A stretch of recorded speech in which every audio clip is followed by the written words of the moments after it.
right, everybody, welcome back to the Games Done Quick Hot Fix. You are watching Time Capsule, and tonight we are taking a look at games released in the year 2004. And tonight we're closing out the show with one of my favorites. So please welcome ApacheSmash for MGS3. Doing Time Capsule. I think this was my first ever time on the GDQ channel in 2020, I want to say, or 2021. Yep. Was it 2020?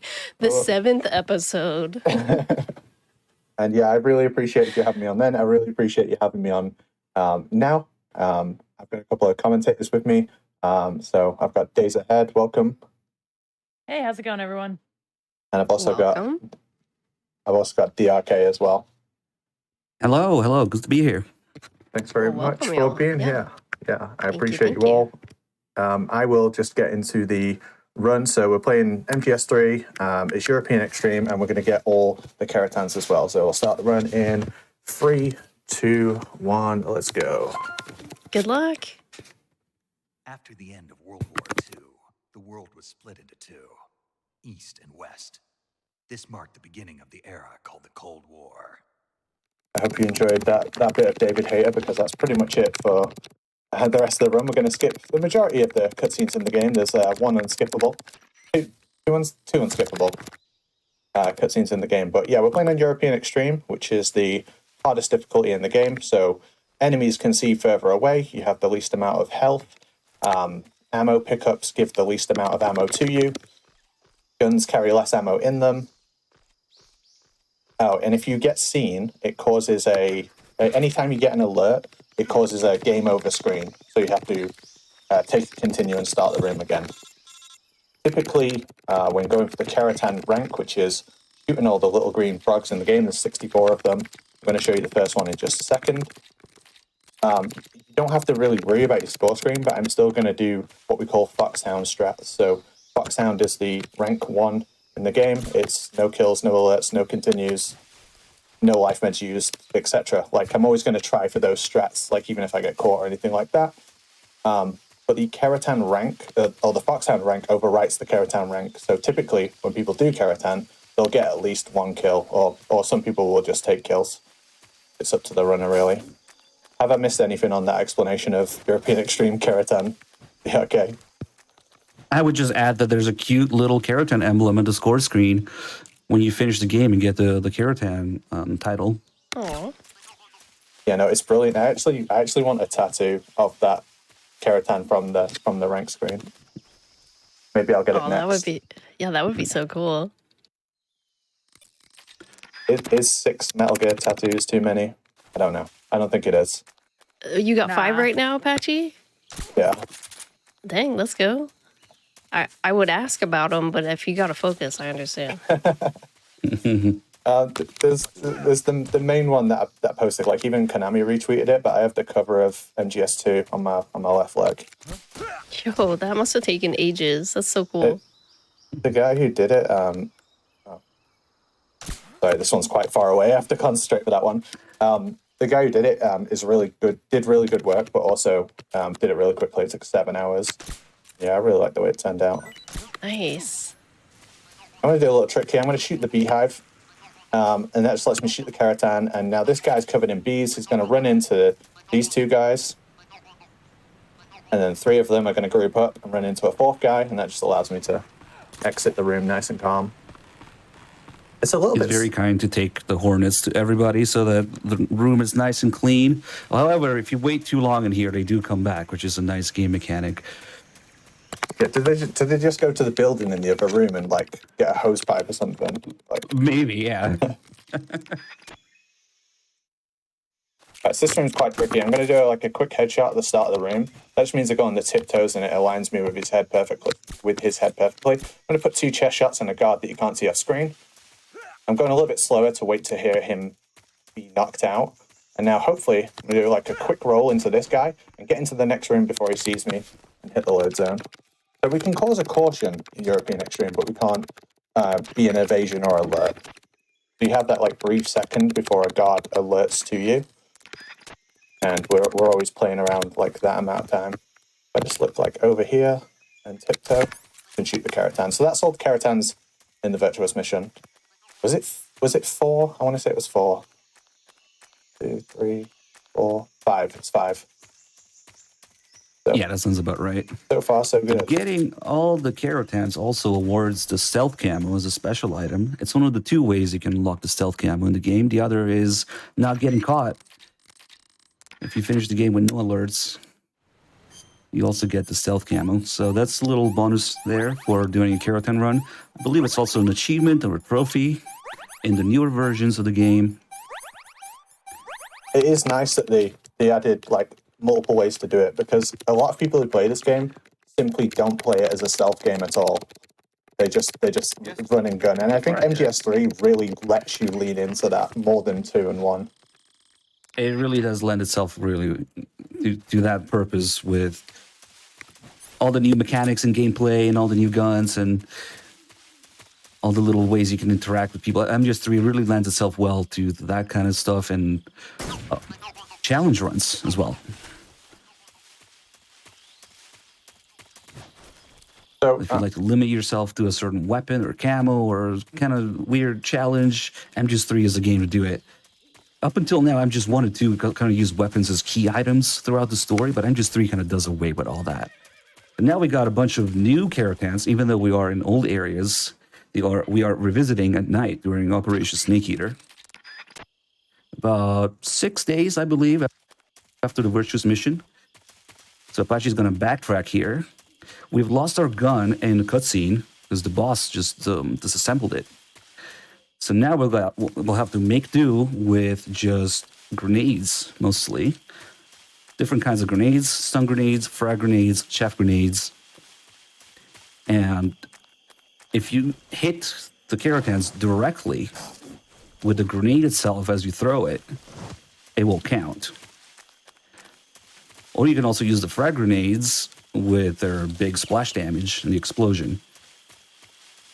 yeah, because So going back here, sorry, go ahead. because we're playing on Euro, we have limited amounts of items. For example, like if you're playing on very easy, you can hold 40 grenades. But if you're playing on European Extreme, you can hold a maximum of 3. So we do have to be careful. And there is item boxes and such that you can pick up. So there's a Kerotan here right at the start, and it's kind of an awkward one to hit. So like I need 3 stun grenades, but there's a package of stun grenades in this room, and there's also those chaff grenades there. Damn it, I wanted it first Yeah, time. if you're just gonna, Got it second if you just time. gonna center it, Like throwing will it hear it back in a at sec. you. It is nice that you get like the visual confirmation where you see the grenade actually hit it and it moves. It does help when you miss your first stun grenade, so you're completely deaf. But you can punch Kerotans as well, but you can only punch them if they're at chest height, and they're only at chest height in very specific spots of the game. So, like for example, in the lab later, because they expect you to be in the scientist uniform, they put the Kerotans at chest height because you would have a lot of difficulty hitting them any other way. But these ones early in the jungle, they're all on the ground. So you can't like prone and throw out a punch. And you also can't like just aim down in first person and punch. So you have to get a bit more creative. And I always used to joke, before I ran Kerotan, I always used to joke that chaff grenades are like the worst item in Metal Gear Solid 3. They don't really do anything. They're so broken in 1 and 2. Like in 2, I think chaff grenades are probably the best item in the whole game. Because they prevent like alerts from coming in. But the alert system in 3 is more binary. It's similar to Metal Gear Solid 1. Like you get seen, that's the alert triggers, and then like backup comes. It's more like that in 3. Now, remind me again, Apache, how many Kerotans are in MGS3? In total, there's 64. 64. Okay, cool. There's usually one per room, but then some specific rooms don't have them. But most rooms in the game have one. There's never like a room where there's 2. Oh, okay, I see. Yeah, there's only a couple of very specific areas that don't have Kerotans, but you can basically say there's one in each area, and that's all you have to worry about. The game will also remember across your playthroughs on the same save which ones you've hit and which ones you haven't. So if you miss some, you can go back and only get the ones that you missed on the same save. Yeah, it's why we don't allow New Game Plus for Kerotan runs on the leaderboards. You have to play on New Game Oh, because that makes a lot of sense. it's kind of easy to make a run look like it's Kerotan rank without actually hitting them all, because you could just leave one that you have to hit. I mean, it'd be very obvious to a verifier, but it's just easier to do away with that. We do That makes typically sense. have to go and look through when someone's verifying. They will go and check all the Kerotans were hit, but it's just so much easier to miss with New Game Plus. Yeah. So here Apache is actually stunning all the guards so that the area is clear for a grenade to go off. Because the next Kerotan is a little bit hard to get exactly with a grenade throw, but if we use a frag grenade, like he's about to do here, we can just get it with the splash damage. Yeah, of course, if the guards here in so good in European Extreme that if any of them were awake when that grenade went off, they would probably It would just be I think they'd instantly see me. instant game over. Instant game over, yeah. Oh, yeah. Euro Extreme is tough like that. But interestingly, even if you get a caution, if you have a caution coming into this room before our slot unit, there's a bunch of guards just as you get into the center here, which are in the way and super awkward. Yeah, normally there's no guards assigned to this area, but if you go into it with a caution, you'll have a harder time. Next, we're picking up the box, arguably the most broken, powerful item in MG's 3. Yeah, I don't think anyone's going to argue against that. It is stupidly good. All right, I'm going to concentrate while I do the Ocelot unit. All right, so she's going to fix his inventory here with what we need. The tranquilizer gun that we just got from Eva in the box, of course. Tiptoe out of the window, put a tranquilizer in that guy. It will go off while we wait and do other stuff. Put a tranquilizer in that guy and in that guy. Next, we're going to stun grenade the 4 guards around the corner here. As soon as they go down, you can sidestep and shoot the sniper. When you sidestep like that in MG's 3, guards do not see you. Same with that guy. That's the guy he previously put a tranquilizer in, but it wasn't quite ready yet. Next, this one's really cool. It's just aligned with a guy there. When you auto-aim, there's a couple parts in this game where you will automatically align with a guard's head when you aim in third person like that, and it just gives you a free headshot. All to do with like So the terrain that you're on, like the plane that you're on compared to them.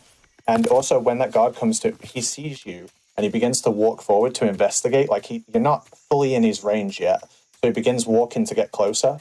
And as he does that, he kind of leans his head forward and that just like sets up like an auto aim headshot. How very polite of him. They slightly drop down when they notice you, which also aligns them.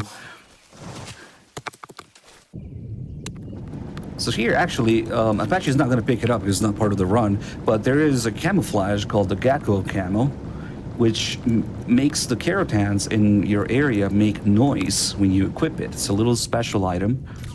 And if you're doing a casual Kerotan run, it will actually help you find them because they will make noise just as if you shoot them.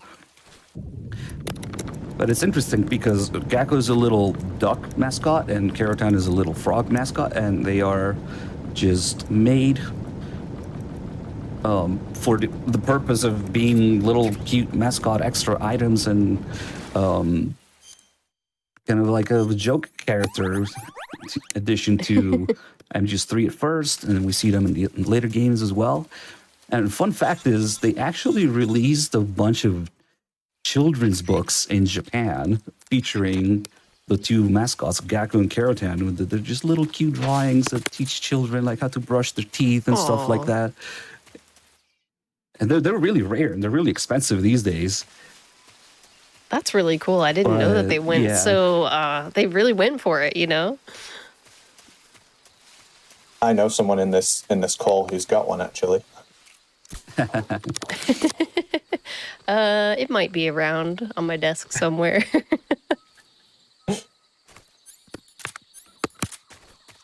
All right, I need to. This is like a super awkward strat. So what I'm going to do is I'm going to push this box against the electric fence. So since the HD collection, this fence won't electrocute you here.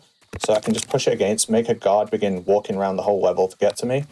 And getting this Kerotan's kind of awkward. So I need to jump up here, shoot a dog with a tranquilizer. And that will alert this guard. And then I can get up on this like higher plane, peek over this log. Yeah. Kind of an awkward one because that room's so long and the Kerotan's right at the end of it. Oh yeah, good shot. And then again, this is an awkward one because the Kerotan's in the house, so I'm just going to use a scorpion grab, get over here, put that guy down. And then I'm going to tranquil this guard while going through the window. So a tranquil, I didn't actually explain it before, but if you put a tranquilizer in a guard and then knock him down, it will instantly stun him. And it lasts like the same amount of time that it usually does, or? Yeah, it's the only difference is you don't have to wait Right. for the stun to take effect. If you hit a guard anywhere but the head, it can take time before it takes effect, basically. So if you knock them down, it takes effect instantly. Nice. Basically, if they have a tranquilizer anywhere on their body, the timer runs out instantly if they touch the ground. So I've got to basically keep Ocelot completely stationary while throwing stun grenades out, and hopefully he turns around. I got so lucky there, by the way. Neither of his shots hit me, even though I wasn't moving. Like, that's really, really rare. Yeah, I want to keep Ocelot in a loop between his men in the background talking to him and the goat that for some reason he really cares about when you shoot the goat. He gets distracted by it.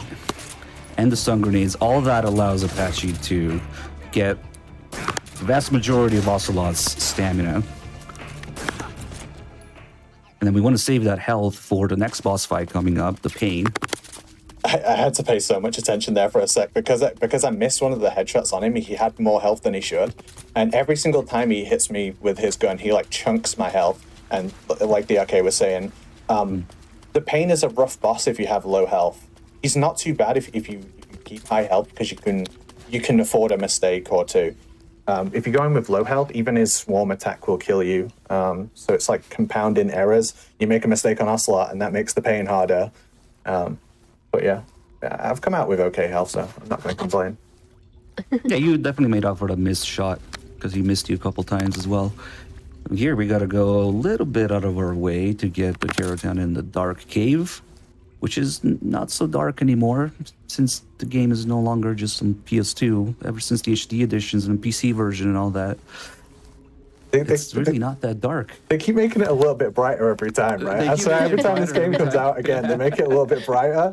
There used to be, or I guess it is still there, but a really cool mechanic where the longer you spend in this room, your eyes will eventually adjust to it. And so it's just in the background, putting the brightness up a little bit at a time. And it's as if, just if you're in the dark for real, over time your eyes become accustomed to it. But now it's just like, you can kind of see anyway. Yeah, I imagine on PS2 graphics it would have been very dark. Especially with our old TVs, that were the size of living rooms. And The big old CRTs. yeah, do you remember the sound that they made as well? The frequency that they put out. Oh yeah, probably. Hard to explain, but... The CRT buzz. Little buzzing noise. Yeah.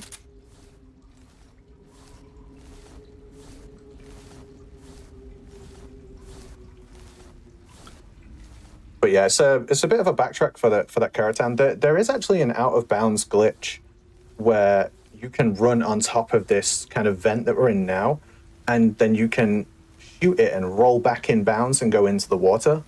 But it's so easy to mess up and die. If you get out of bounds in this game, if you fall anywhere out of bounds, you essentially fall.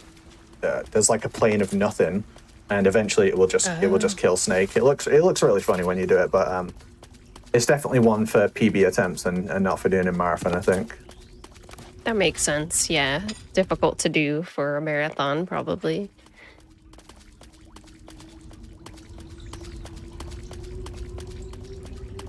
I'm just going for the fewest continues possible, I guess. I'm just trying to trying to minimize those. It's a tough run. Obviously, the game's pretty tough on European Extreme to begin with, but the Kerotan basically changes almost every single strat you do in the game because you're doing so much extra to be able to hit those within rooms.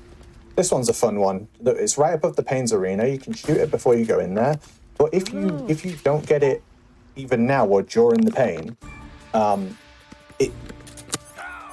the gap where it's at, it gets covered up, so you can't shoot it anymore, essentially. Like, when he explodes after this fight, he covers that hole, and then you can no longer get that Kerotan, so you have to get it before or during the fight with him. That's a clever way to no longer give the player a chance to do it if you're too late. Yeah, easy to miss. In lore.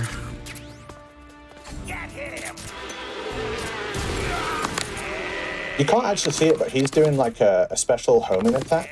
And there's been a glitch ever since the HD collection version of the game. If you just hold first person, as long as the game stays in 60 FPS, the homing attack will never hit you. So it allows you to finish that phase 2 really quickly. I think I was able to recreate that on emulator as well with the 60 FPS patch. So it really is just a frame rate thing. It's 60 FPS, the special attack, the bullet bees, so-called bullet bees, the pain shoots during the second phase, just cannot hit you as long as you're in first person. It's really odd. Yeah, there's a bunch of strange interactions with it on the PlayStation 3 as well, because the PS3, a few of the fights in the game are quite laggy and it can't stay at 60 FPS. There's weird interactions where it will still hit you in first person if it's particularly laggy, and also you'll sometimes see the attack go into Snake but not actually do anything. Oh, weird. I've actually had him hit me on PS3 because I was probably looking at something I was too involved to run a 60 FPS. Even stranger as well, on the PlayStation 2, very rarely it can still not hit you in first person, but it's like so unbelievably rare. Oh. I've seen it a couple of times in all the times I've played PS2. And the funny thing is, like, it's so much faster if it doesn't hit you. So if you were going for like PS2 record, technically, not that many people speedrun PS2 anymore anyway, but like if you were going for record on that, you would need to reset the pain over and over again to get the perfect run where it misses you. And it's so rare. I highly do not recommend it. So Apache just did a little for funsies there, little out of bound glitch. You can roll through the side of the wall there and it will start loading you into the next area anyway, even though the Snake is just dropping through the world. Yeah, because you've touched the load zone, you actually it loads the next room before Snake hits the death plane that's below the level. But that's like the out of bounds thing that I was saying. Like everything outside of the level is just nothingness that you fall through. Here we're going into an optional area, which you normally don't really need to go to, but there's a couple cool things, including, of course, the Kerotan we're going to shoot. But we can also pick up a sniper rifle here, which is going to help with some of the more further away Kerotans later in the game.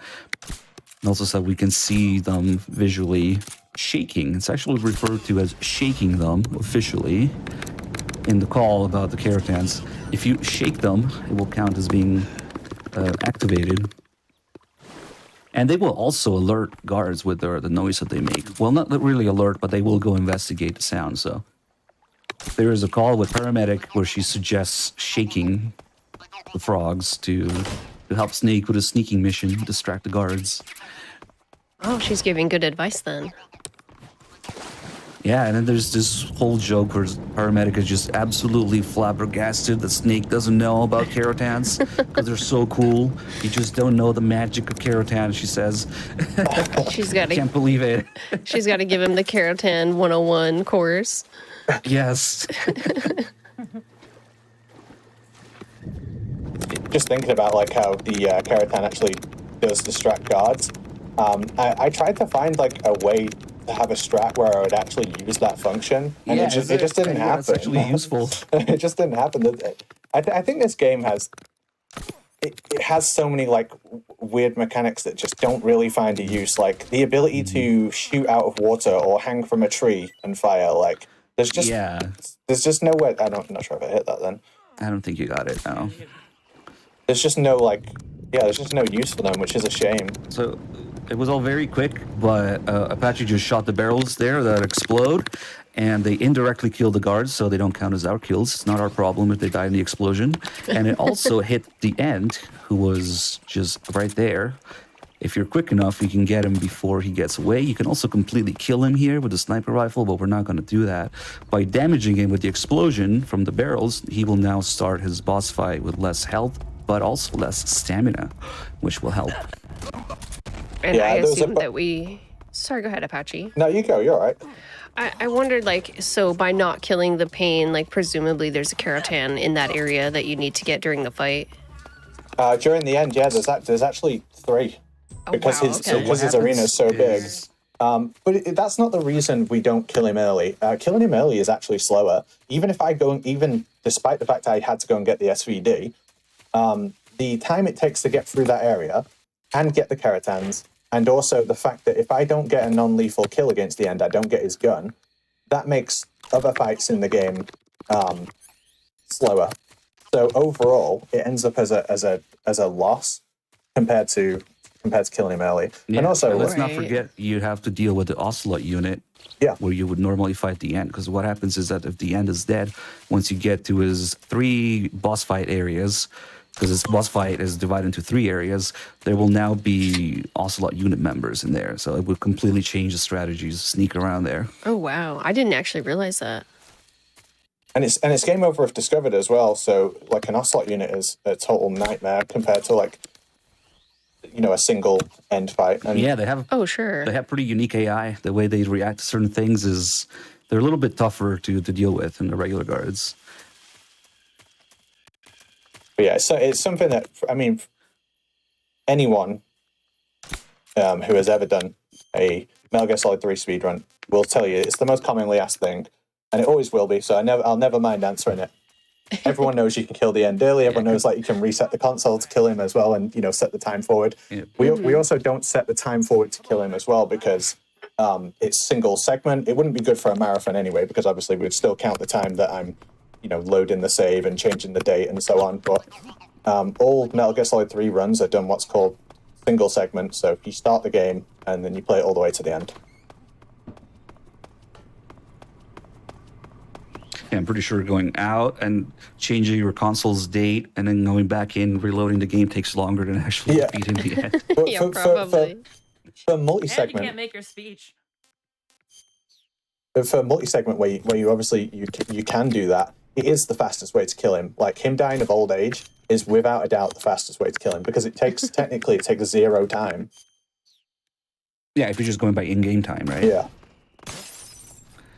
Oh, nice, you got the window. Can't believe I got first the try. window first time. That window can be a little finicky to roll through. You have to be aligned with it pretty perfectly.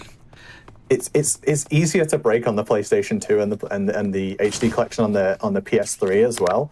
But since the Xbox port and later the Master Collection, the Windows just become harder and harder to break.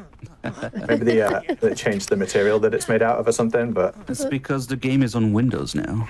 Oh, there you go. that's a good one. That's That a is good good. one. So with the scientists guys here, we are able to just run around mostly. The other scientists will notice, but they take a few seconds to sort of investigate and then realize that you're not one of them. And by bumping into them, like Apache just did earlier, you can sort of reset the time that it takes them to notice while they're investigating. So we were able to run around, get an extra suppressor there, punch the Kerotan, and then the other fun fact is the scientists do not alert from a moving box. They don't think it's strange whatsoever.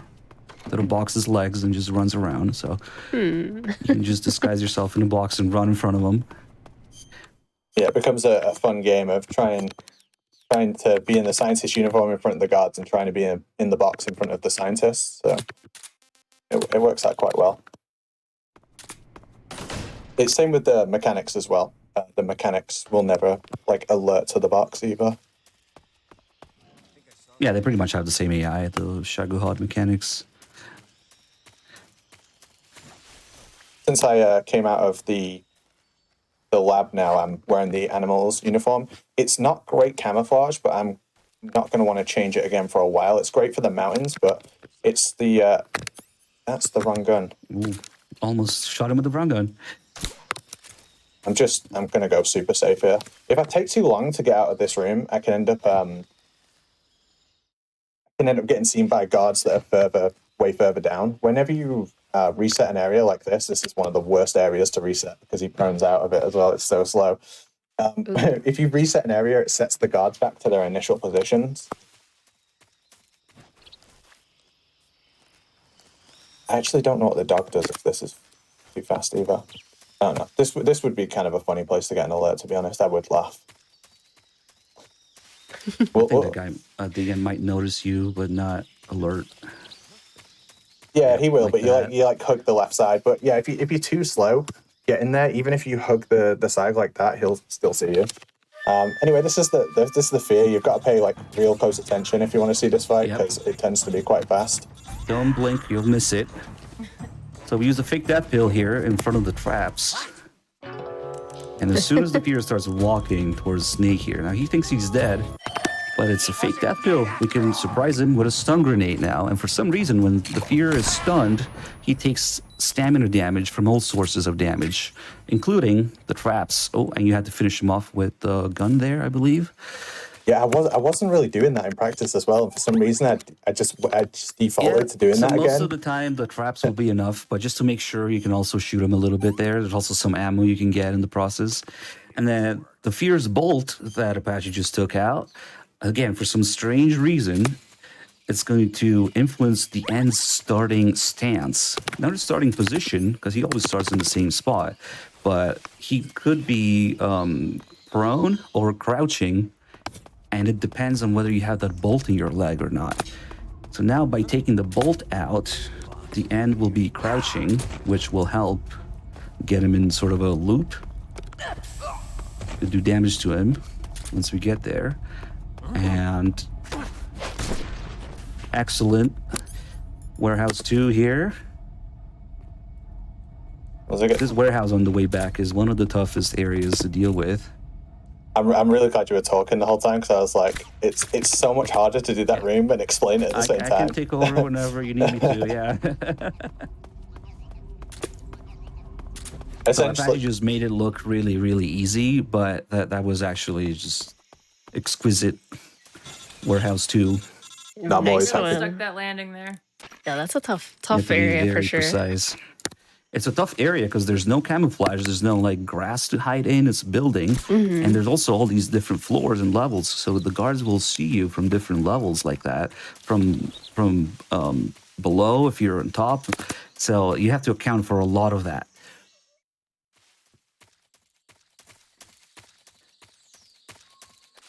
Sometimes when I first did this run at GDQ, I did European Extreme Tuxedo. And I was so nervous on the commentary that I just kept saying that every room was really hard. So by the time I got to like Warehouse 2, I'm like, this room's really hard. I bet people were like, yeah, right. That one really is. But like, we mean it this time. Yes. So here, by readying the grenades and running around with it, again, for some reason, a little glitch in the game, the guards will not hear your footsteps if you have really any item you can throw at the ready. Whether it's a grenade, food, magazine, what have you. Simply that animation of Snake running around with the grenade at the ready will prevent your footsteps from being heard. Which is really useful, just running past that guy who was radioing in there. Yeah, we always say, like, it doesn't work in every room, but it works in every room that we need it to work. That matters, yes. Yes, the important thing. Typically, it won't work indoors. We've got another optional area here. Nice quick snipe on that Kerotan there. It's a really fun area. You could almost call this area the vertical slice of the game, where there's a little bit of everything you can mess around with, and it's completely optional. Yeah, it's like typical for Metal Gear. They have something in there that you can play the whole game and never see it once.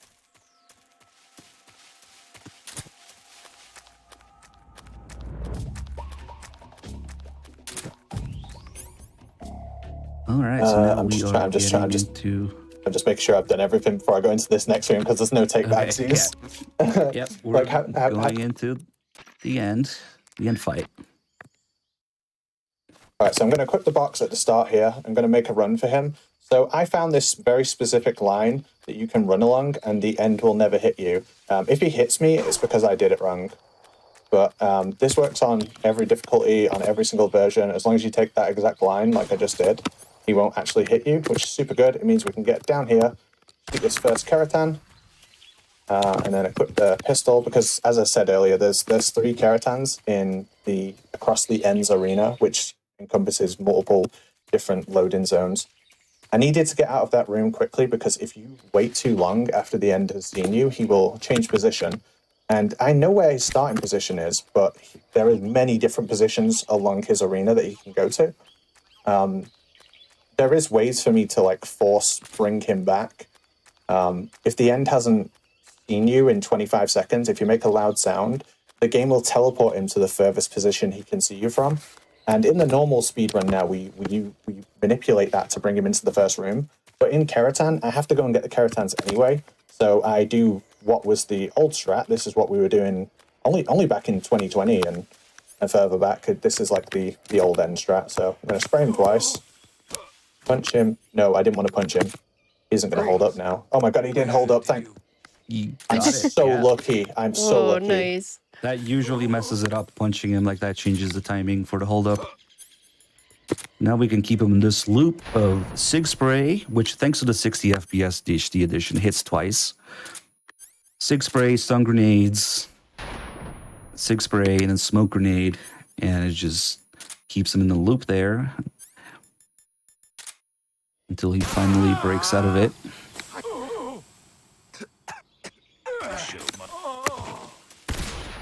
Now I gotta keep moving. Got him. Punched him. Nice. Punched him out. Good job. Very nice. Dang, yeah, you did.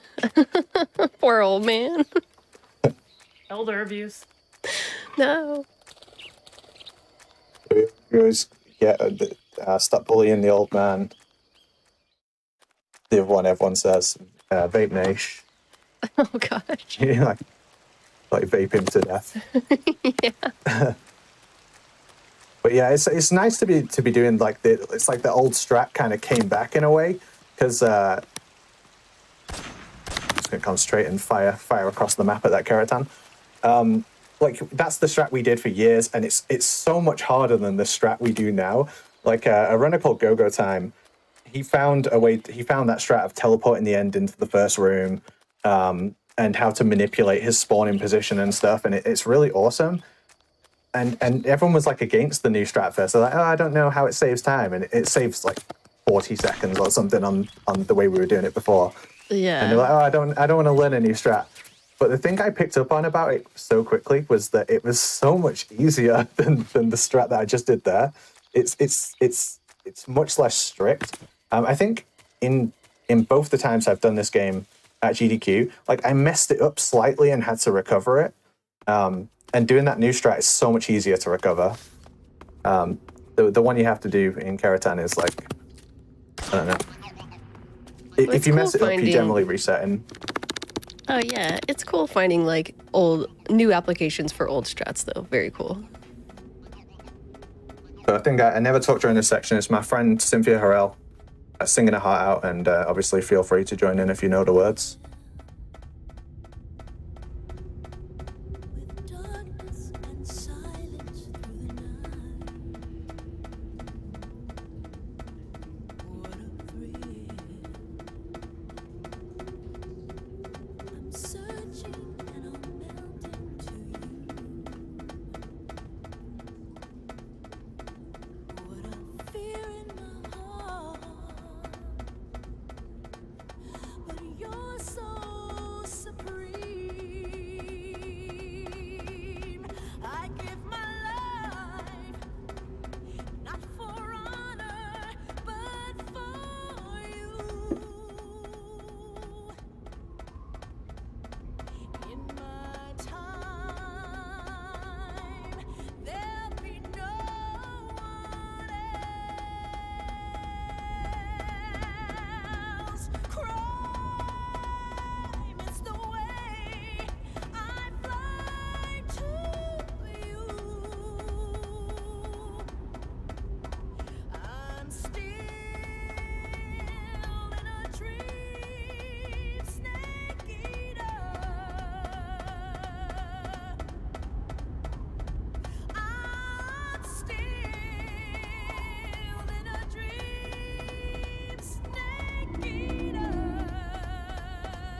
Beautiful song. Shout out Cynthia Harrell, amazing singer and amazing person as well. Absolutely beautiful. Hey, this works. Now featuring Snake's Stomach. I am actually eating quite a lot during this run. It's because I want to have high stamina. If you have, as long as your stamina is over half, your health will regen ever so slightly. So if you keep your stamina high, have high health, it means the Fury's less likely to kill you. Certainly not a guarantee. And just for a bit of marathon safety, because in the speed run we generally fight him on one health. So I really don't want to do that. And So yeah, Apache, I'm wondering if you actually like mangoes. do I actually like mango? Yeah, they're all right. Okay. Not as much as that. I bet that moldy cave fruit that they've been eating during this run tastes like. Okay, fair. I mean, I can't imagine anything's as good as that. I always stand in the wrong place for this one Kerotan. So in the next area, we got another one of those free headshots. As soon as you enter the area, you can just aim in third person and shoot. And you can listen carefully. You'll hear a guy go down. I've got to be careful because my suppressor only has one more shot before it expires. There's a glitch with the HD collection. Sometimes depending on where you are, I think it's typically if another guard can see you, something like that. It's almost as if the gun isn't suppressed when you fire it. And same with the cigar gas spray. If you have one ammo in the cigar gas spray, you essentially have no ammo because as soon as you press it, the game unequips it and the smoke disappears. And I don't think that happens on PS2, right? Just a HD collection thing. I think it might actually. I recently replayed on PS2. But yeah, essentially what happens is the game immediately unequips your SIG spray when you fire the last one. So it just doesn't count as having anything equipped anymore. And I guess that's why it doesn't have the effect. Sneak this Kerotan here on the roof. And the Kerotan in the next room, I'm actually not going to get it the first time through. I'm going to get it on the way back. Nice roll hitbox. So this is a really tough room.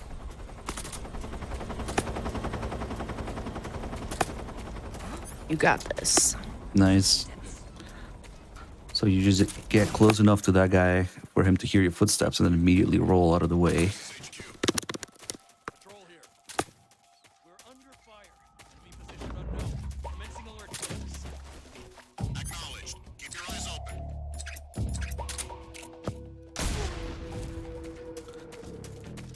Of course, barrels, DRK said earlier, but barrels don't count as kills. They're workplace hazards, which do not come up on the score screen. Workplace hazards. That's good. It's the same if you push a guard off a mountain. It doesn't count as a kill either. Oh my gosh. Gravity or explosions or drowning them, all indirect kills. They don't count. It's a fun Kerotan. Why I had the sniper ready for that one. Nice shot. There is that's like obviously you see during the cutscene, but that's like a later part of the map. I think I'm being overkill here, but I'm gonna eat it again. Whatever health I can get back before the Fury means I might actually survive it if I get hit a couple of times. The Fury is the hardest boss in the game, and he does just like so much damage every time he hits you. He does damage and it sets you on fire, which then does more damage. Yeah, and there's His nothing flames. like being on fire just does like more damage than anything else in the whole game. So you really have to be Nice careful. shot. I know. I was like, you have to hit that Kerotan really quickly. You get one shot. If you're taking a second shot, there's going to be a guard that sees you when you drop off the platform. So basically, you get one go at it, and if you miss, you have to drop down, load this room, go back out, and then run up and hit it because you're not above it anymore. So yeah, I'm super happy about getting that one. Yeah, nicely done. At least we don't have to get the frog for the Fury during the fight. We can just get it right before, right here. That would be stressful if you had to do it during the fight. It really would be. You already have a lot to think about during the Fury fight. Oh, His yeah. starting position is RNG, his flames. His flames like to go around corners and get you even if you're behind cover. Yeah, what was it we were talking about? You know how the brightness in the cave gets better with every new release of the game. The amount of fire in the Fury's arena and how far his fire goes gets worse with every release as well. And how fast it travels as well. It's probably double the speed due to the 60 frame rate. Thank God for the box. Again. Nice. Let's go. That's about as well as the fight can go in Marathon. I've had some pretty horrendous ones on the GDQ channel. So. Absolutely not guaranteed by any means to do Fury first try. Nicely done. I'm so glad I spent all that time making sure my health was really high for that fight to not get hit by him once. That's just how it goes, right? Yeah, that's just how it goes. Here I'm going to do a little trick with the scope. It's pretty cool. So if you aim your scope out like this, and then change to the gun, you'll actually be lined up to hit the Kerotan. The binoculars are a good way to turn your gun into a sniper rifle, because there's no bullet drop in this game, and as long as the game, as long as the game can, just a little Della joke. As long as the game can like render something in the distance, the gun can hit it.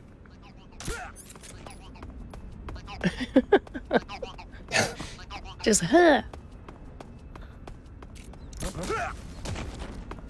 This is a fun one. Wait for this, Kerotan. This is this might be the best one actually. Oh, okay. Bit of a tedious tangent here. You have to crawl through this opening here to get to the next area where the Kerotan is. I wonder if you're above it and you had the RPG, you know how when you fire RPGs repeatedly, like the amount of damage kind of grows? I wonder if you could spam enough at the thing to hit the Kerotan like through the wall. Through this grate up here, perhaps. But then you have to take out all the guards in the area first. That's also true, yeah. Oh well, we tried. We're just gonna have to crawl for it.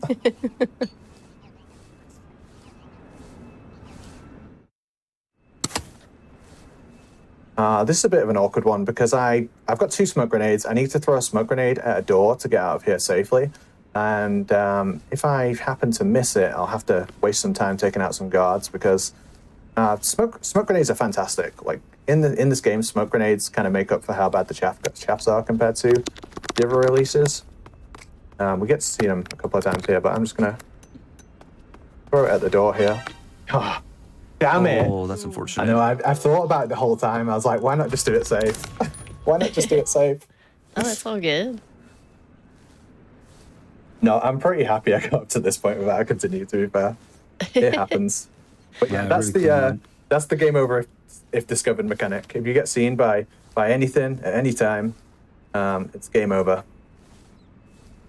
The rats So won't for those tell. who don't know, the main purpose of chaff grenades is to interfere with electronics.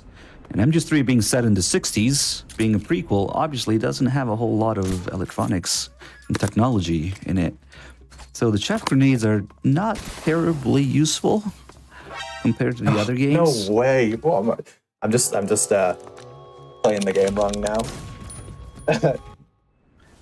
I got no one to blame for that one but myself. You got this, Apache.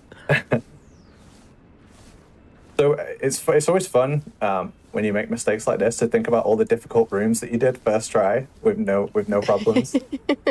It's always something like that. You mess up something simple. To say like this game, it's just quite cruel. It's like a game of millimeters basically.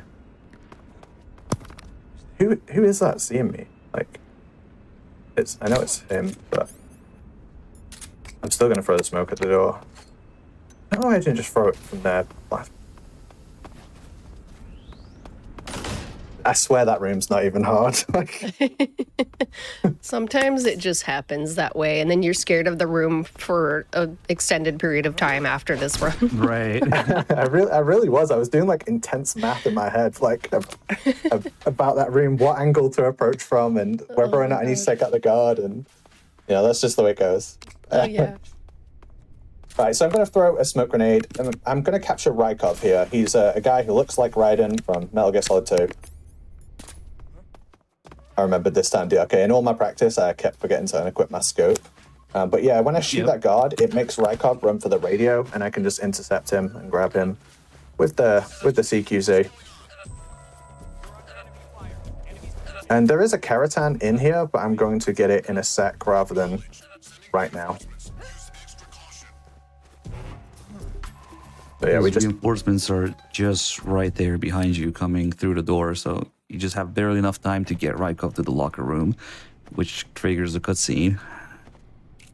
And yeah, you can shoot the Kerotan while you're holding Rykov, but you are kind of on a timer. You can miss it, so it's just a little bit safer if you do it like that. We going box gliding? Absolutely. Ooh, so sounds fun. This is an awesome glitch found by Appel. It's not that useful. It doesn't save that much time, but it looks just so cool. I like it a lot. Shout outs to Apel. It also found a bunch of Tomb Raider glitches, right? So, like, super Oh, yeah. great Big, glitch in there. Great person in the TR community, definitely. That Kerotan there is probably my most missed one. It's the one I always forget about whenever I'm doing these Kerotan runs. So yeah, I'm going to use this disguise as Rykov. Just teleport into the cool cutscene right now. The box is so good.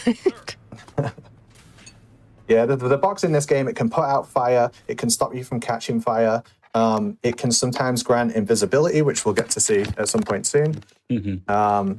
It can slide along walls like that. Mechanics and scientists don't alert to it.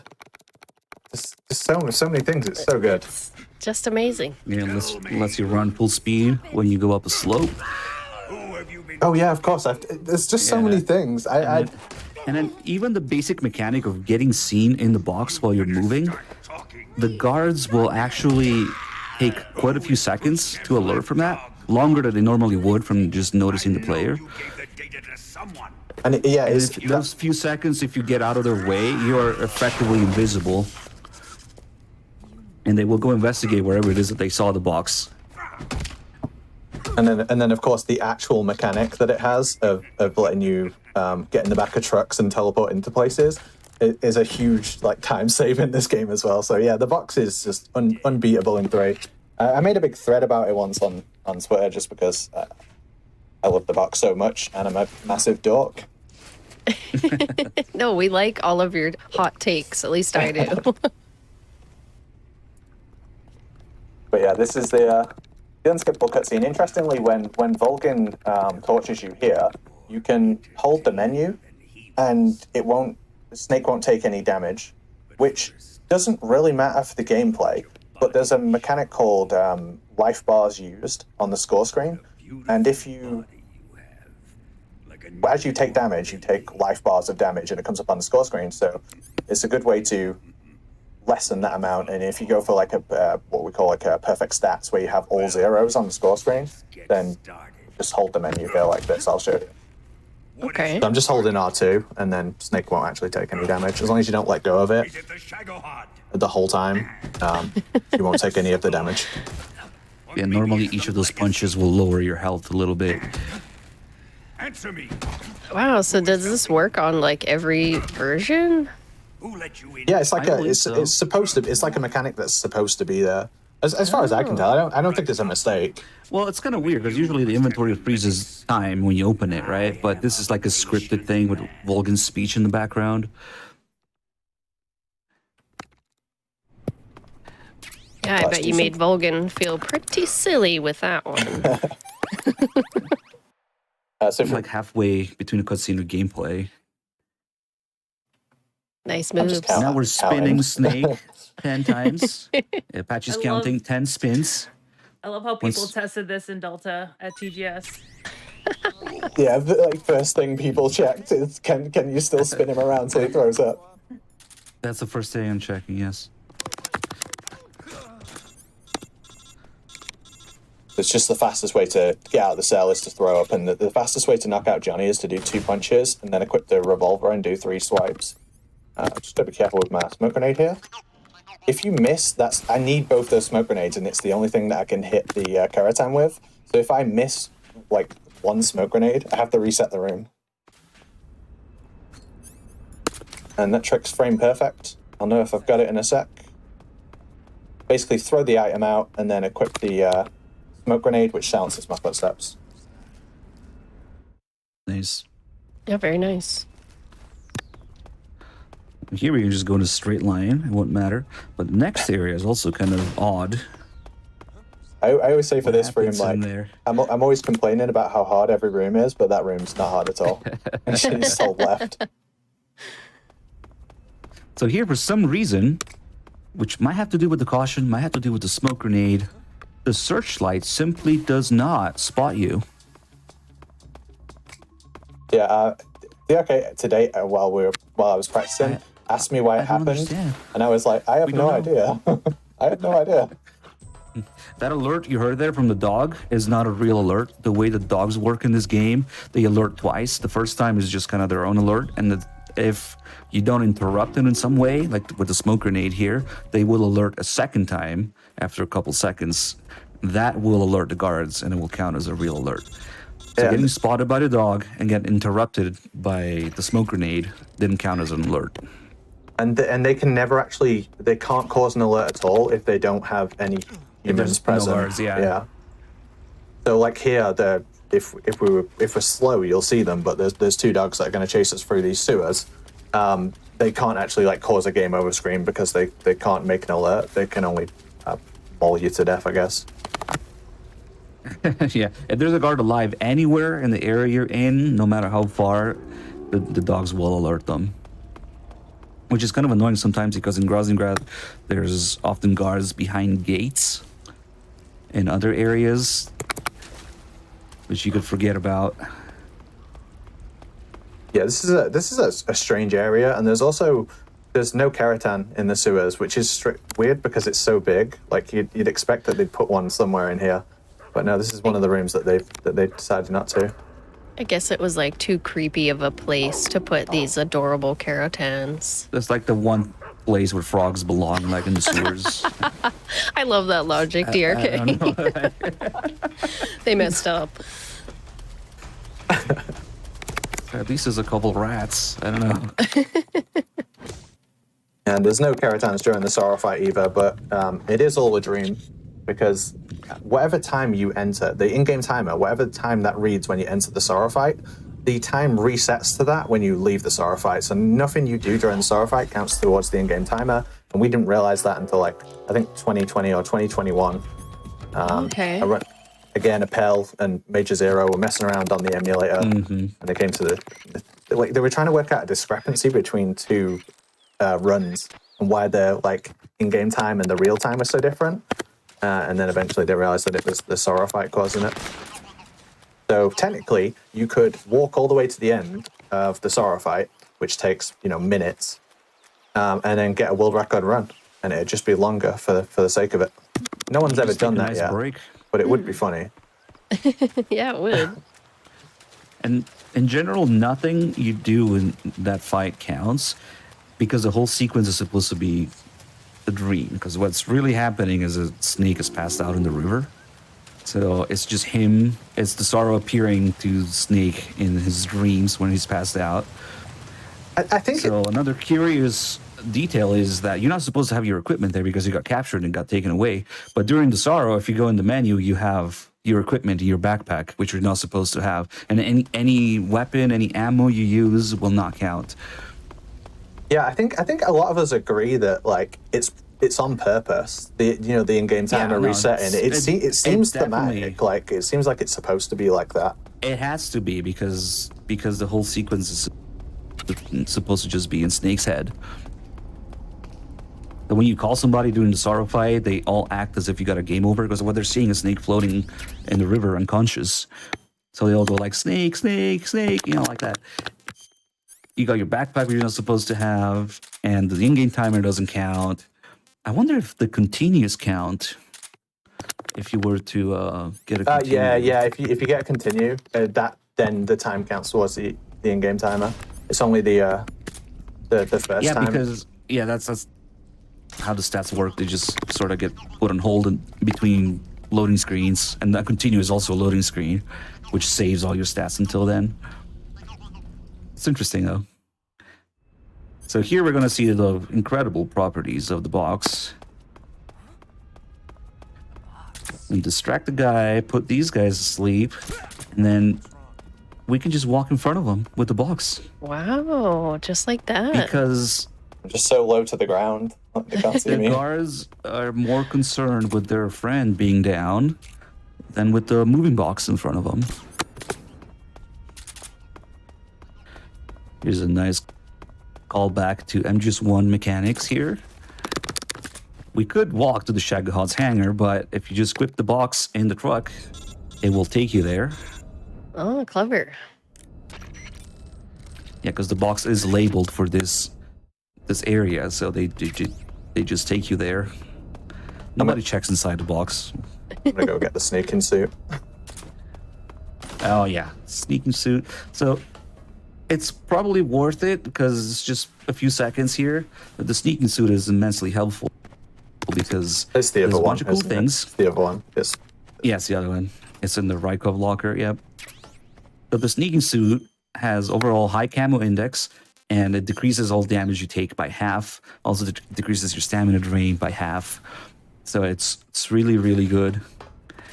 Just to make sure that you'll get through things. The reason it's nice to Basically have the body armor. Yeah, the reason it's nice to have in Kerotan is during the bike chase, I'm going to be aiming at Kerotans that are in places that are near RPG guards.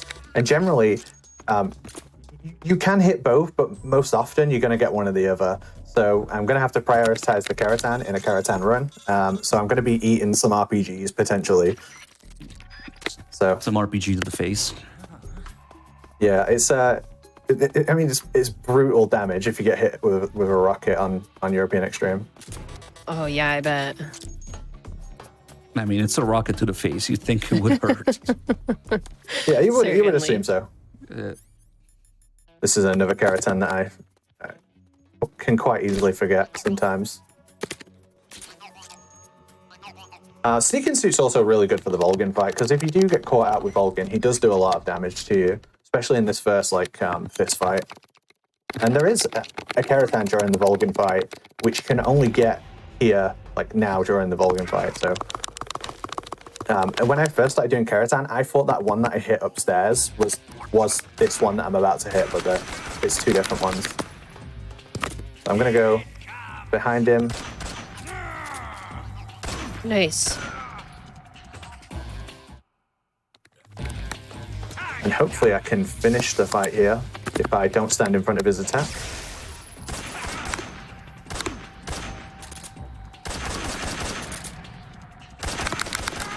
Yes. Yeah, let's go, nice. Apache. So that is the one kill, maybe one of two kills. They're both kills are going to be Volgin. The first time doesn't count as a kill. Oh, that's right. That's right. It just doesn't. It just doesn't give you the. It doesn't give you the camo. Yeah. The game sound might go crazy loud here, so I'm sorry if it does.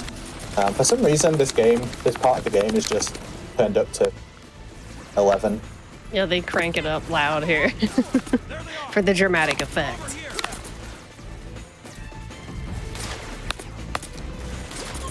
And because I have the sneaking suit, I don't really worry about, a few guards shooting me. All of a sudden, the damage isn't that big of a deal anymore. And I can be more patient and take the Kerotans out in each room, because we still have Kerotans in every room of the bike chase. These ones aren't too bad, but the ones on the runway, you have very limited time to hit them.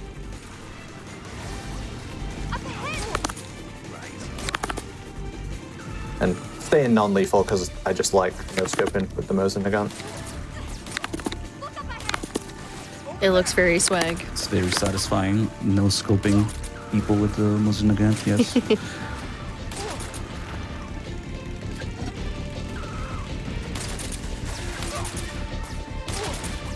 I always joke like, oh, check out my sniping montage, and there'll always be a few comments like, you know, those enemies are stationary. They work the same every time. Like, no, that's completely new information to me.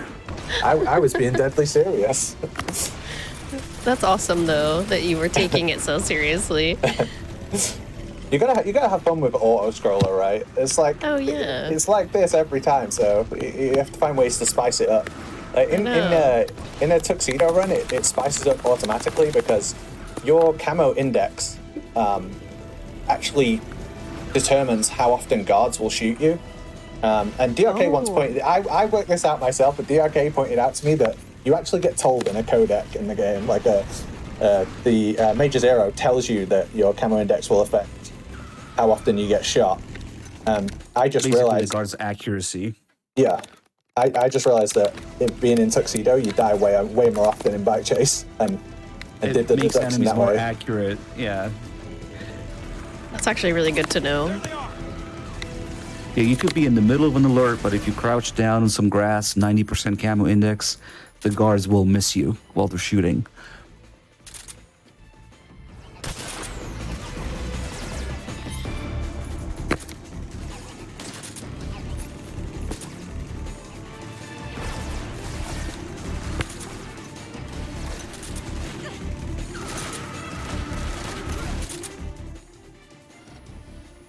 You have to take out all those guards there, otherwise Eva will just park up here and she'll wait for them to turn up. If you have the Cold War camo and you let the guards come to you there, you'll just have like a standoff forever. And just to test that again, because I'm a really exciting person, I left the console on for a day to see if anything would happen. But no, the guards will just stand there saying damn it because they can't shoot you because you have Cold War camo on. That's too funny. There's one RPG guard at the end of that room, and I kept missing him in practice. And I said to DRK, I was like, I will hit that guard when I play later, and I did. When it matters. Yes, and you did. Hell yeah. So here we're taking out just the passengers on the sidecar because they're the ones with more firepower and accuracy.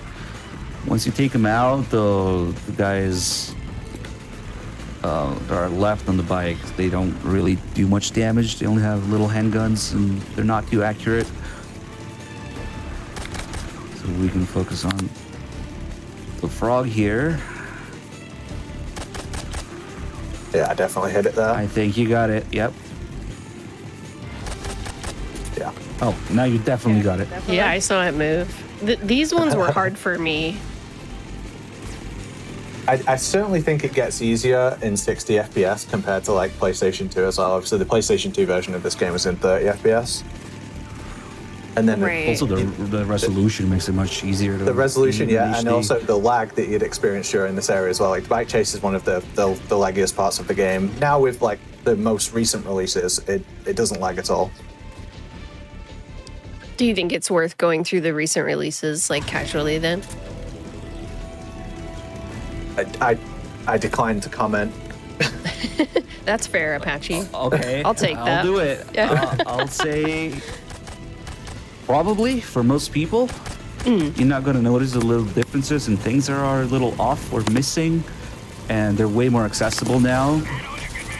That they're on modern systems and PC and stuff. Sure, yeah.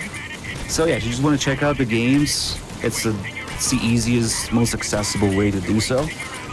It's a minor really- upfront investment, right? It's like a minor upfront investment to check out the Master Collection. It's not that expensive. Right. Yeah. It's both accessible and it's not that expensive and it's practical for most people who want to check out the games. But if you get into the nitty gritty of all the different versions of all the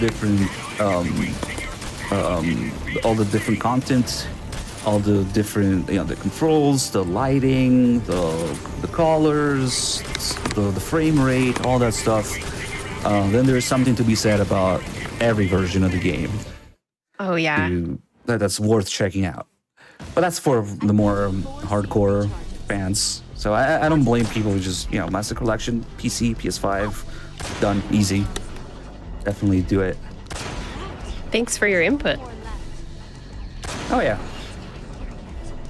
I think that's the most balanced I've ever heard your take on Metal Gear. I'm trying to keep it, No, balanced, you are as right said. though.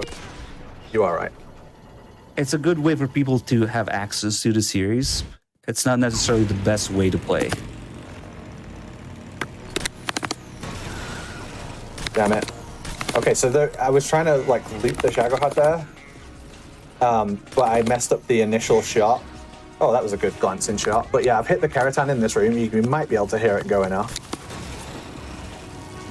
Oh yeah, But like I the think so. Shagohod's he's kind of like bugged out now, so he's gonna do weird stuff. Like the Shagohod is a very strange, buggy fight. Like the way Eva drives during this fight, she can literally drive into the Shagohod if you shoot the treads at weird times. And here we go. Oh, I thought she was going to do it there. It would have been cool to show it. I always say like, oh, Eva can drive into the Shagohod, but I've never actually been able to show it off. It's completely, it's not meant to happen.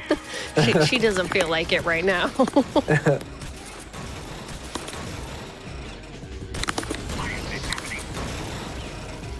I'm just trying to, every time I hit the back, it sparks for like 5 seconds. And I'm trying to stay at the back of it for as long as possible. So that means like hitting the back as early as I can, so I can hit it again as soon as the invulnerability wears off. And then sometimes it'll let me damage the treads immediately and stay behind it. But this has been a strange fight, to be honest. I need like 2 more hits on it. But yeah, is she gonna do it? She got close. She really wanted to drive into it then. She's thinking about it. So here we're actually gonna kill Volgans. This is the only time we're not gonna use a Foxhound strat, I guess, is like we can get a kill anyway because we'd have to do something to get rid of the Foxhound rank, and killing Volgan, it takes 1 less cycle with the SVD compared to the Mosin Nagant. It takes 3 shots instead of 4. But yeah, Volgan fight. Tough fight. Yeah, nicely done. More Kerotans to acquire. Yeah, same again. Got Just one. shoot the gunners off the bike. If you shoot the drivers, the bike will crash, and then new bikes can spawn in, but it can only ever show 3 bikes on screen at once. So if we just get rid of the gunners, they can't hit you that often. With the drivers will actually pull out pistols. They can't hit you that often, so we can just chill and watch the cinematic camera. That's also good to know. There are some Kerotans on this road or like the next road, yeah? It's right at the end. There's Right like a at the end. checkpoint right at the end, and there's an RPG guard sat in the back of a car, and underneath the car is the Kerotan. So you Okay. basically get the chance to either shoot the Kerotan or shoot the RPG guard. If you fancy, you can hit both, but it is a little bit awkward. A good trick, if you're playing casually, you can get the Cold War camo, and then you can just look at the RPG guard while shooting the Kerotan, and the RPG guard won't fire because you're wearing Cold War, which is Volgan special camo. If a guard's looking at you, he won't fire at you from the front. Nice.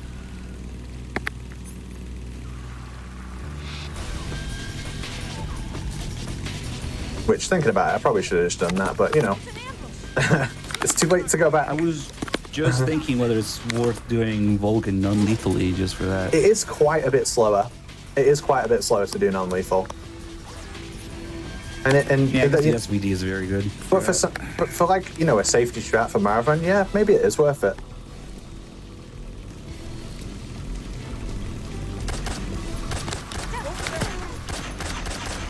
Got it. Yeah, I accidentally killed the guard as And well, but you know, it goes down like RPG. that. So yeah, that's why we got the sneaking suit, because we're likely to eat RPGs. Yeah, I'm gonna hit this next Kerotans. It's like at the start of the room. It's actually on that rock there. So you see how much these platform guards do to you? Like, they do so much damage. Ridiculous. basically the middle one is my enemy, and every time I get rid of him, he'll spawn in again, and he can take a random path like up to me. But once he gets above me, like I literally can't hit him anymore. It's impossible. He can get in a position that's right above your head, and he'll just keep. Yeah, sometimes he gets so close that Snake has to put his rifle away to the side. Like when you're next to a wall or something. And they can also, when you shoot them down, they can crash land on top of you, and they can also light you on fire as well. And it's just completely random, depending on where you hit them and what trees they crash into. I bet you can afford to get hit by the log now. Yeah, I always thought like it did like your full health bar basically, but nah. He's not going for it. No, I don't want to get hit by a full log. I'm good. I heard it's faster. Do you get a speed boost when you hit it, something like that? I have no idea. My friend Totoroki's been working on like mods for this game. He's done one where like it's invisible enemies, so all the enemies and bosses are completely invisible. And one of the things I asked him to do, he was talking about like making a hard mode for this game basically. And one of the things I asked him to do was to make that log require like way more damage. I just thought it'd be funny, like if you had to like put 30 bullets into it before it'd break. That would be funny.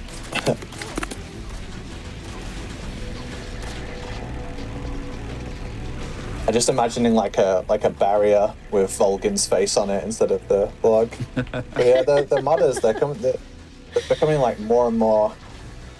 They're getting more and more knowledge of how to mess with these games and coming out with all kinds of stuff. It's really cool to see. What are some now that they're on PC, it opens up so many possibilities, modding, and especially since all the files are just sitting there unencrypted. What would you say are like some of the more fun mods? I mean, I would say invisible enemies and bosses, but when I asked him to make it, he was like, "What is wrong with you?" I could see that. Some of the mods I've come across are actually really interesting, where you can swap out the characters' animations. Oh. So you got like a punch kick animation for Snake and a different one for Rykov. You can give Rykov's cartwheel animation to Snake. You can implement the crouch walking mechanic from the 3DS version of the game into the PC version. Oh, weird. They're getting creative. Yeah, the game is not balanced for that at all. It's not supposed to be like that at all, but you can, interestingly enough. I gotta give a shout out to Avarest as well, who made the Minecraft overhaul mod for MGS3. Oh my gosh. Like the whole thing? Just Minecraft? The whole game is Minecraft textures and even replaces like lines in the subtitles for the script. Oh my gosh. It's in my opinion, it was really funny. It was totally out there to play, and when you play it, you can just see how much like love went into making it. Aw, sure, yeah. That's cool though. We were just talking about Minecraft like before the show today. Nap time for Eva. Good night, Eva.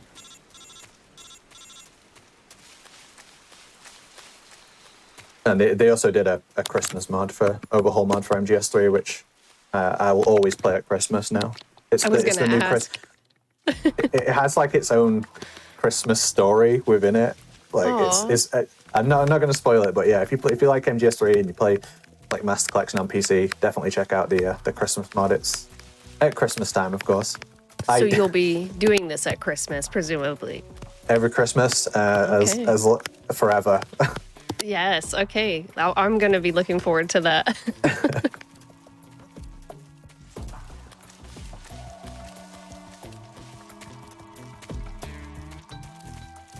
Now, Eva's like injured, right? Are there things that you're doing to kind of like make her move along a little quicker? So what we should do is stay really close to her, and she will take better paths. When you call her, if you stay really close to her, she will take like the best path because she's following you exactly. When you're a little bit further out, she can take worse paths. But I'm also trying to put the camera out so I can see where there's a group of guards who are chasing us, and I need to see where they are because if they get too close, I have to do things to them. So it's like a balance between I want either to take the best paths, but I don't want the guards to get too close either. So Right. it seems to have turned out okay. What time are we on, by the way? Let's see if we can get Richard with the time. For me, it looks like around 118. Okay, cool.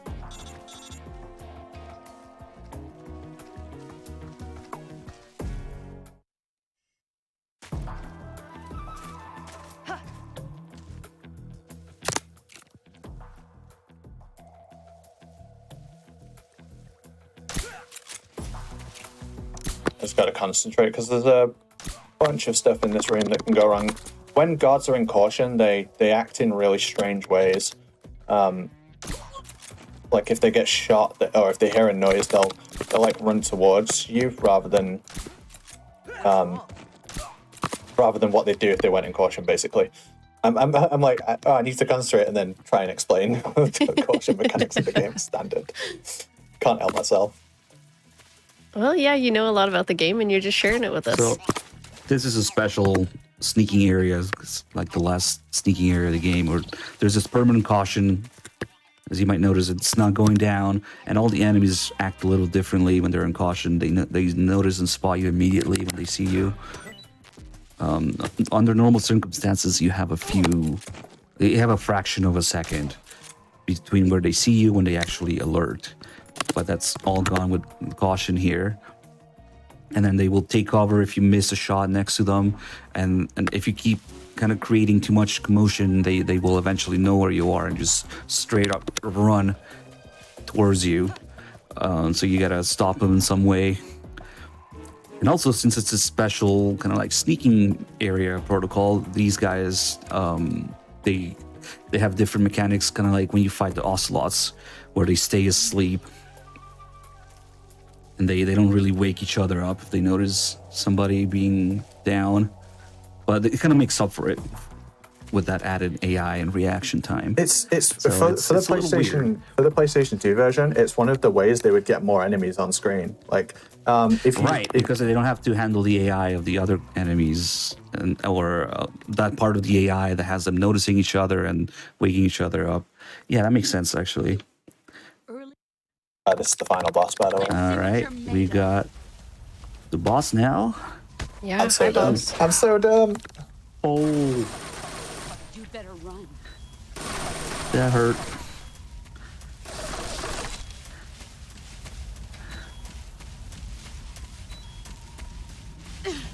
Brace yourself. There we go. So we just counter her CQC grab at the right time.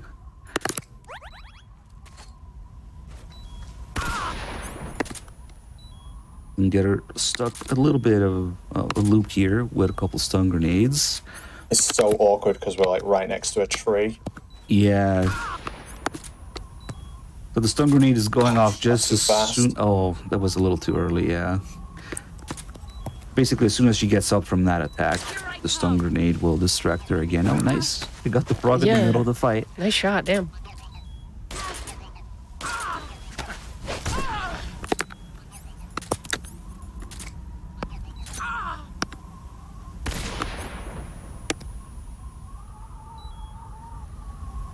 Stop shooting me. So each time you get hit by the boss's bullets, there's a pretty high likelihood you get injured. Which, on top of just a little chip damage that it does by getting hit, if it gives you an injury, that takes a big chunk of health away immediately. So it can be quite scary when you're under fire there and you don't know if the next bullet is gonna take a little bit of health or a big chunk of health. And with that little health, I think we would have died. But that's it. It is over now. Another unskippable cutscene.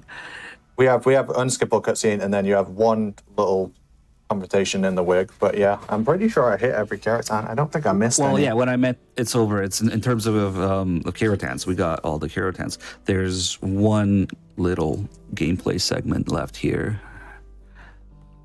Beautiful unskippable cutscene. It's our only hope. Beautiful run, dude. Yeah, seriously. I know. I'm thinking that I might have like lost world record by getting those continues, but it still could be. So I'm not 100% Those sure. continues, it's typical. MGS3 is the way I put it is a bunch of relatively simple things, but there's so many of them that eventually you're gonna mess something up. Something really simple, most likely. Kill me. Kill me now. Do it. It just gets you through sheer numbers. Obviously, I'll go to the score screen. I'll call time. We'll end, and then I'll go to the score screen afterwards. But I mean, this run has a shot at being world record. One boss and one snake. Boss, no. I'm gonna skip here. I'm gonna pick the middle revolver, as my good friend Vermilion always says. And its time's coming up when I fire the last shot. So 1, 2, 3, 4, 5. Time. Yeah, no, it won't. I don't think it is. GG, Yeah, no, I don't think it will be. But yeah, no, it's just too much of a costly mistake and too many safe strats. But damn. Well, yeah, you did some safety procedures as well. Yeah, but I mean, like, other than that, like, that was a clean run. Like, really well done, Apache. Thank you so much for being here. I want to see this Kerotan number. No, thank you so much for having me. I've told you before, like, privately, but being on Hotfix the first time and you invited me on Time Capsule, it was like the first like big stream I'd ever done in my whole life, and I was so nervous. I remember my hands were literally shaking because I was like, I had so much anxiety about doing it, and I'd never done anything like that before. And from that point on, I've I've done so many different events. I've ran my own events for charity, online, in person. I'm part of the team at UKSG running events 3 times a year. Like, I've done so much, and I can always trace it all back to being on this channel for the first time and being in your event. So thank you for having me then, and thank you for having me now as well. Oh my gosh, I'm so happy to hear that you have gained confidence in yourself, because you're amazing, and this run was amazing. Like, the commentary and everything, like, you've put so much hard work into MGS3 and the things that you're doing, and I appreciate you being here a lot. Gosh, I'm not tearing up. You're tearing up. And of course, massive thanks to Days for being here. Always comes, like, I don't know anyone on the planet who's watched my runs as much as Days. Like every single day, all my practice, like we always hang out together, and I really appreciate you always being there for me. Of course. And DRK, obviously you're an absolute master at this game. Not nearly as much as you. And Metal Gear in general. For having me. Like I always say this. I know you're gonna hate me for saying this, but I never stream. Don't follow my stream. I never stream. I stream like once a year or something. But DRK does stream all the time on Outer Heaven. It's an amazing channel. I've done probably more streams on his channel than I've done on my own. Day streams on there as well. There's a lot of Metal Gear and in-depth runs. You will learn something every single time you come and watch Metal Gear played on that channel, I promise you. I've definitely learned a lot from DRK this run, especially. And yeah, Outer Heaven is a great channel. So if y'all haven't followed that up, you need to do that immediately. Hey, thank you so much for the shout out, and thank you so much for having me, of course. And we're absolutely honored to have Apache stream in Outer Heaven every time. Yeah, Because that's kind of the one thing that I don't do. Like, I'm not a speedrunner. I just happen to know the game well. And, inevitably we cross paths with Apache. And yeah, it's amazing having him do runs on my channel. And for everything else, I try to cover and share the knowledge. And we constantly have people coming in there and, reporting things, whether it's tweets or something from like a magazine or a guide or an interview. There's always something new. The beauty of these games is always behind the scenes and its developments. oh yeah. We're still learning things. Even If you like decades little later. tidbits of things to learn behind each game's development, all the different mechanics, all the different Easter eggs, secrets, that's what I do. Hell yeah. And Apache, you were working on the Kojima podcast. I did start watching an episode of that recently. How has that been in terms of like, for you, like as a fan of Metal Gear, like growing that channel? It was never, the Kojima Frequency was the 37th episode. They had me on as a guest. And then a few weeks later, Days said to me, hey, do you want to come be a host temporarily? In fact, oh my God, it's because Fingers left. Fingers asked his girlfriend to marry him today, and she said yes. So shout out Fingers, one of my closest friends. I meant to say that during the run, and I totally forgot because I get overwhelmed easily. But yeah, Kojima Frequency is me, Days Ahead, Fingers, and Nitroid. And I was a guest on the 37th episode, and then they asked me to come back and stand in as a host for a while, and then I just refused to leave. I'm like, I'm not leaving. But yeah, it's an absolute joy. We're on, I want to say, episode 112 now. So, oh my gosh, we new one out every 2 weeks. David Hayter's been on there. If you're more into if you're more into your music, we had Daryl Plumbo of Glassjaw on there because he likes Metal Gear. But yeah, a lot of the voice actors from the games, a lot of content creators around the games. DRK's been on there. Christopher Randolph convinced me to get a sous vide. I used that today. Nice. Yeah, if you want to listen to the Christopher Randolph episode, we talk about steaks for, no joke, like 40 minutes. And it's one of my favorite episodes we've ever done. It's actually kind of funny. You said it was the 112th episode because that's like today is the 112th episode of Time Capsule. Also, no way. That's yeah. That's fun. That's so funny.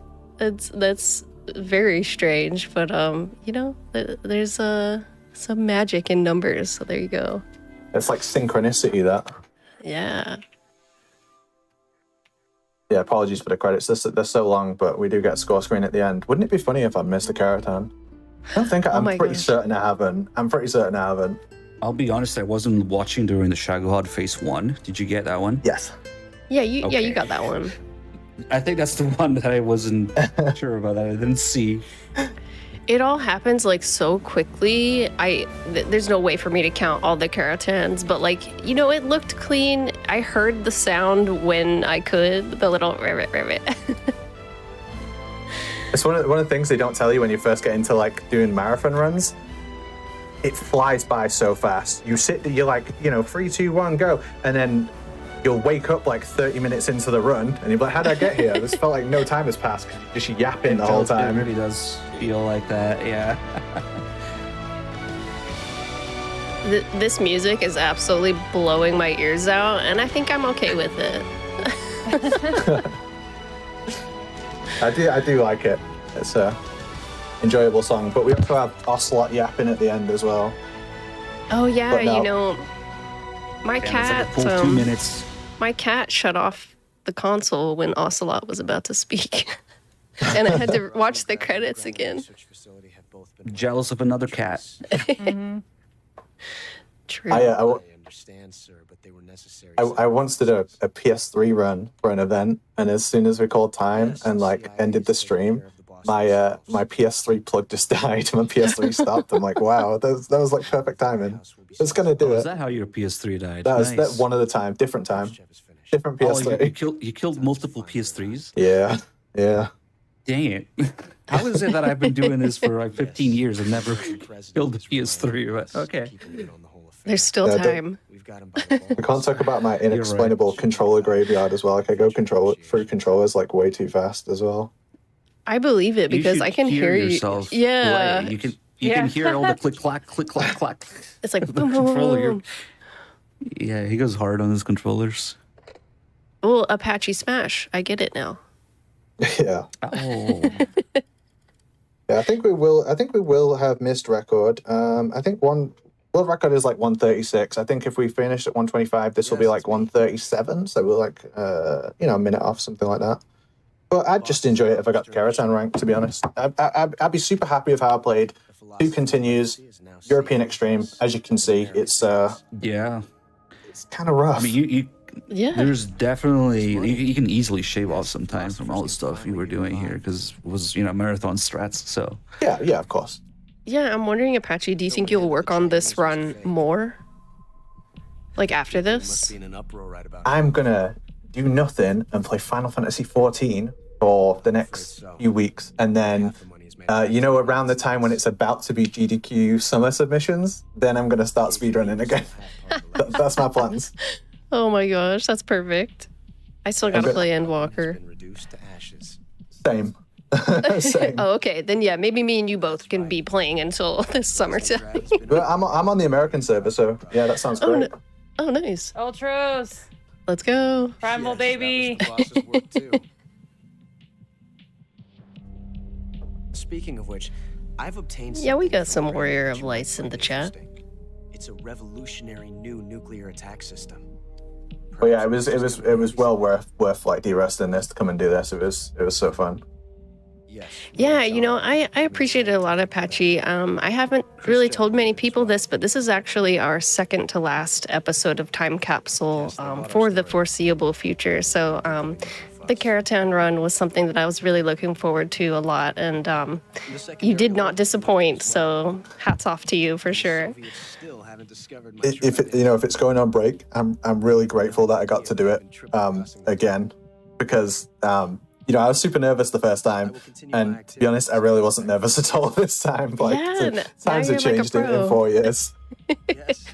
That's what I'm saying. Like, everything can change in 4 years' time. So I'm happy that you have made so much progress with your commentary and just doing the runs for Marathon and stuff. It's very cool to see. We'll get the score screen here. Did I get the rank? Did I get Kerotan? Did we? Yes, I got Kerotan, and that's world record. That's world record. Oh, let's go. Yo, let's go. How's that for your second to last episode? A nice world record. Yo, cheers, Apache. Thank you. Oh my gosh, that's beautiful. Nice. Oh gosh. Congrats. That's amazing, Apache. I really can't thank you enough for being here. Do either you or the commentators have any like extra shout outs you want to give before we wrap up tonight's episode? Follow Twitch Out Heaven. Out of heaven. Thank you. Well, I do see some of my viewers in the chat from my community, so you know who you are. Thank you. Good to see you guys, and it was a blast. This is, I believe, my second time commentating a run for Apache. It's not really what I do, but I will do it with him. It's always a good time. It's always a good time. You did a quality job. Thank you, Apache, for inviting me, and thank you for having me. Yeah, thank you, Apache, for inviting me. Shout out to all the folks who came by, especially this late to join us. Shout out to Kojima Frequency listeners. Thank you for watching and supporting us. And thank you, GDQ, for having us and hosting us. And awesome job, Tiffy. Thank you again. Oh, for sure. Well, whatever you do next, sorry, I don't mean to interrupt you, but like whatever you do next, if you're taking a break from Time Capsule, whatever you do next, if there's anything I can do to help, please let me know. I'm always down to jump on whatever you've got going on. And thanks for having faith in me when I was like little baby, like little baby speedrunner. Aw, this has been so fun. Thank you, Apache. Thank you, Days. Thank you, DRK. Yeah, I'm not sure what's next for me. The final episode of Time Capsule will be coming up in 2 weeks. So maybe I'll speedrun for all of you for the final episode. We will see. But that is a wrap for tonight's episode of Time Capsule. I've been your host, Smooth Operative. Thank you all so much for watching. For more hotfix, you can always check out the VODs on our YouTube channel. That's youtube.com/gamesdonequick. And if you're watching this on YouTube from the future and you enjoyed the show, be sure to press the like button on the video, subscribe to the channel.